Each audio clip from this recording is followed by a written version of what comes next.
নামাজ বড় দরকার, ইমানের আলামত, খুব কষ্টের কাজ। রোজা কষ্টের কাজ, জাকাত দেওয়া, নিজের হালাল উপার্জনের টাকা মানুষকে দিয়ে দেওয়া খুবই কষ্টের কাজ। তবে সবচেয়ে বড় কষ্ট ভাইরা, আল্লাহর দিকে তাকিয়ে ইমানের দাবিতে নিজের রাগ কন্ট্রোল করা, নিজের অহংকার রোধ করা, নিজের নফসকে নিয়ন্ত্রণ করা, এর চেয়ে কঠিন আর কিছু নেই। কথা বুঝতে পারেননি? নামাজ কষ্ট, রোজা কষ্ট, না রাগের মাথায় গাল না দিয়ে চুপ করে থাকা কষ্ট। ঠিক করে কোনটা কষ্ট? সকাল থেকে সন্ধ্যা পর্যন্ত মুসলমান 17 ঘন্টা 16 ঘন্টা 15 ঘন্টা না খেয়ে না পান করে ক্ষুধা পিপাসায় বুকের ছাতি ফাটিয়ে রোজা রাখে না? ক্ষুধা থেকে সবর করে আসে, সে গোপনে পানি খেলে কেউ দেখবে না, তারপরেও সে পানি না খেয়ে ভাত না খেয়ে কষ্ট করে না? কিন্তু ওই মুসলমানই ওই রোজা অবস্থায় একজন একটা বাজে কথা করলে ভট করে রেগে খারাপ কথা বলে না? তাহলে 17 ঘন্টা না খেয়ে থাকা কঠিন, না রাগের মাথায় নিজেকে নিয়ন্ত্রণ করা কঠিন? হ্যাঁ, আপনারা বলবেন রাগ তো একটা মানে ন্যাচারাল, এ তো হুজুর কন্ট্রোল করা যায় না। এটাও একটা মিথ্যা কথা। আপনি প্রচণ্ড রেগেছেন, একজন রিক্সাওয়ালা আপনার পায়ের উপর চাকা তুলে দিয়েছে বা আপনার জামা ছিঁড়ে দিয়েছে, একজন গরিব মানুষ বাজে কথা বলেছে, একটা ফকির আপনার ধাক্কা দিয়েছে, আপনি যাচ্ছিলেন মসজিদ থেকে বেরিয়ে একটা ফকির জামা ধরে টান দিয়েছে, আপনি রেগে চোখ লাল করে তাকিয়েছেন, ঘুষি দেবেন বা রাগ করবেন। এমন সময় দেখেন আপনার পাশেই এমপি সাহেব দাঁড়িয়েছে, আপনাকে ডাক দিয়েছে, আপনার রাগ কি থাকবে? তাহলে এমপিকে দেখার কারণে আপনার রাগটা চলে গেল, ঠিক না? আপনি ঘরে বউয়ের সাথে অথবা আপনার বউ স্বামীর সাথে ঝগড়া করছে, রাগ একেবারে চোখ লাল হয়ে গেছে প্রচণ্ড। এমন সময় দেখেন ঠকঠক করে দরজায় কেউ কি করছে, ঠকঠক করছে, নক করছে। আপনি রাগে চোখ ফুলিয়ে কে বিরক্ত করে এই অসময়ে দরজা খুললেন, দরজা খুলে দেখেন আপনার বস দাঁড়িয়ে আছে, রাগ তো থাকবে? রাগ থাকবে তো? থাকবে না। আপনি ঝগড়া করছেন আপনার বউয়ের সাথে, স্বামীর সাথে, অথবা বন্ধুর সাথে, অথবা আপনার কোনো অধীনস্থ, একেবারে রেগে গিয়ে চোখ লাল হয়ে গেছে, যা তা গাল দিচ্ছেন, মোবাইল বেজে উঠলো, মোবাইল মনে হলো ফেলে দেব, তাকাই দেখি প্রধানমন্ত্রী দপ্তর থেকে ফোন করেছে। রাগ থাকবে? থাকবে না? থাকবে না।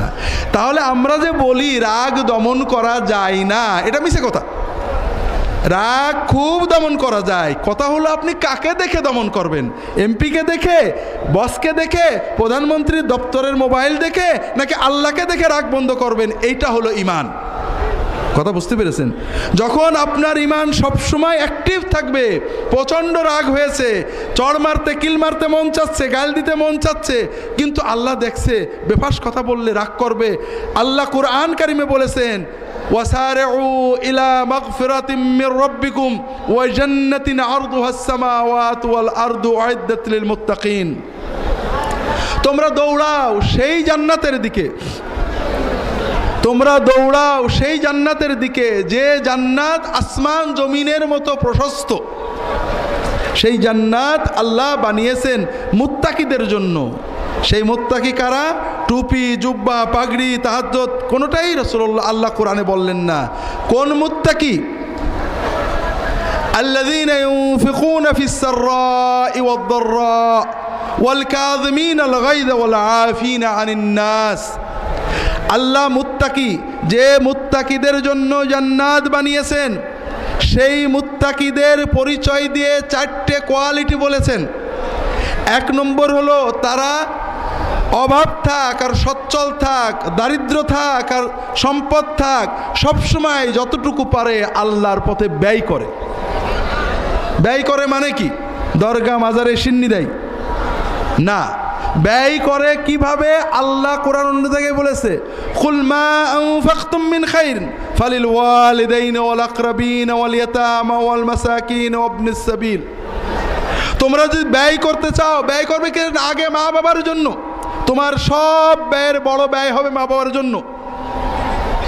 এরপরে যদি কিছু থাকে মা বাবার পরে আত্মীয় স্বজন, এতিম, বিধবা, দরিদ্র, অসহায়, মুসাফির, এদের জন্য ব্যয়কে আল্লাহ কোরআনে ব্যয় বলেছেন। কথা বোঝেননি? যে যারা সচ্ছল হোক আর দরিদ্র হোক, সকল অবস্থায় ব্যয় করে। এইটা বলে না আরে গরিব মানুষ কি দেবো, বড় লোক হই দেবো না, 2 টাকা আছে 1 টাকা দেয়, 2 লাখ আছে 1 লাখ দেয়। সব সময়ই চেষ্টা করে মানুষের কল্যাণে, প্রথমে পিতামাতা, নিজের পরিবার, সন্তান, স্ত্রী, এরপরে আত্মীয় স্বজন, পাড়া প্রতিবেশী, সমাজের দরিদ্র, অসহায়, বিধবা, এই রকমভাবে সে মানুষের জন্য ব্যয় করতে থাকে। ওয়াল কাযিমিন আল গাইজা, দ্বিতীয় কোয়ালিটি, দ্বিতীয় বৈশিষ্ট্য আল্লাহ বললেন, যারা রাগ দমন করে, ক্রোধ সম্বরণ করে, ওয়াল আফিনা আনিন নাস, মানুষদেরকে মাফ করে। আল্লাহ জান্নাত বানিয়েছেন, তাদের 3টে কোয়ালিটি গেল। আল্লাহ রসুল সাল্লাল্লাহু আলাইহি ওয়াসাল্লাম অন্য একটা হাদিসে বলছেন, আব্দুল্লাহ ইবনে ওমর রাদিয়াল্লাহু তাআলা বর্ণিত, ইমাম সুয়ুতি এনেছেন জামে সগীরে, শেখ মোহাম্মদ নাসিরউদ্দিন আলবানী হাসান বলেছেন, আল্লাহ রসুল সাল্লাল্লাহু আলাইহি ওয়াসাল্লাম বলছেন, মান কাযামা গায়যান ওয়া হুয়া ইস্তাতিউ আন ইউনাফিযাহু মালা আল্লাহু কলবাহু আমনান রাদান ইয়াউমাল কিয়ামা। যদি কারো রাগ হয়েছে, এমন মানুষের উপরে রাগ হয়েছে যেখানে রাগ ঝাড়া যায়, রাগটাকে এক্সিকিউট করা যায়, স্ত্রীর উপরে, স্বামীর উপরে, ছেলের উপরে, মেয়ের উপরে, ছাত্র ছাত্রীর উপরে, নিম্ন কর্মচারীর উপরে, গরিব মানুষের উপরে, দুর্বলের উপরে, যাকে রাগ ঝেড়ে দেওয়া যায়, এই রকম কারোর উপরে যদি কারো রাগ হয়, এরপরও ঝেড়ে দেওয়ার, শাস্তি দেওয়ার, গাল দেওয়ার সুযোগ থাকা সত্ত্বেও সে রাগ দমন করে, মাফ করে দেয়, কিয়ামতের দিনে যেদিন সবাই উৎকণ্ঠিত থাকবে, রাসূলুল্লাহ সাল্লাল্লাহু আলাইহি ওয়াসাল্লাম বলছেন, কিয়ামতের দিনে আল্লাহ তাআলা তার অন্তরটাকে শান্তি, নিরাপত্তা, তৃপ্তি দিয়ে ভরপুর করে দেবেন। যে মুত্তাকিদের জন্য আল্লাহ জান্নাত বানিয়েছেন, সেই জান্নাতে যাওয়ার মুত্তাকিদের 4র্থ কোয়ালিটি হলো যে তারা গুনাহ করে। তারা কি করে? বড় মজার ব্যাপার না? والذين إذا فعلوا فاحشة أو ظلموا أنفسهم ذكروا الله فاستغفروا لذنوبهم ومن يغفر الذنوب إلا الله ولم يصروا على ما فعلوا وهم يعلمون। মুত্তাকি হওয়ার মানে নিষ্পাপ, বেগুনাহ হয়ে যাওয়া না।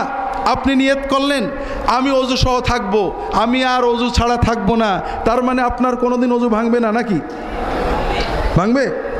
ভাঙার সঙ্গে সঙ্গে কি করতে হবে? ওযু করে নিতে হবে। ভাই, মানুষ নফসের প্ররোচনায়, শয়তানের প্ররোচনায় গুনাহ করে ফেলতে পারে। আল্লাহ যখন দেখেন শয়তানের প্ররোচনায় করেছে, করার ইচ্ছা ছিল না, বাদ দেওয়ার চেষ্টা করেছে, সঙ্গে সঙ্গে তওবা করতে হবে। আল্লাহ বলছেন, যারা যদি কখনো গুনাহ করে ফেলে, অন্যায় অশ্লীল কাজ করে ফেলে, সঙ্গে সঙ্গে আল্লাহর কথা মনে পড়ে যায়, সঙ্গে সঙ্গে দেরি না করে, রেট না করে আল্লাহর কাছে মাপ চায়, আর আল্লাহ ছাড়া তো কেউ মাফ করতে পারে না, তারা জেনে শুনে ওই গুনাহটা বারবার করে না, একবার হয়ে গেলেই সঙ্গে সঙ্গে তওবা করে, তওবাটাকে বসিয়ে রাখে না শেষ জীবনে করার জন্য। এই রকম যারা মানুষ, তাদের জন্য আল্লাহ জান্নাত বানিয়ে রেখেছেন। আল্লাহ কোরআন কারিমে অন্য জায়গায় বলেছেন, ইন্নামাত তাওবাতু আলাল্লাহি লিল্লাযিনা ইয়ামালুনা সুআ বিজাহালাতিন সুম্মা ইয়াতুবুনা মিন করিব।